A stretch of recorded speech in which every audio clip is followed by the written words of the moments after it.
What is going on, gang? My PC build is still on the way. I've just purchased some more bips and bops. What I have in my inventory already at home is my case, my power supply, which I haven't posted much of yet because I'm out here. And I have just bought my AIO and all of my fans. So the aesthetics is pretty much done. I'll show you how much it all is and stuff somewhere in here. I'll show you the price of what I've got.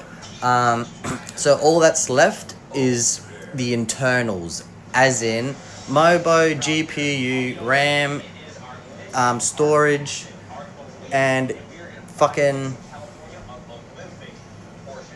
CPU. I don't know. I think that's all of them. Mobo, GPU, CPU, RAM, storage. There we go. That's all that's left. So I'm excited to hopefully see it when I get back home. Depending on how things go, I may or may not order some more parts while I'm out. But it'll be like Christmas when I get home. Anyway, that's a little quick update. Much love. Peace. See yous very soon. I'm fucking flat out busy. About to go on night shift. So I apologize for not posting much.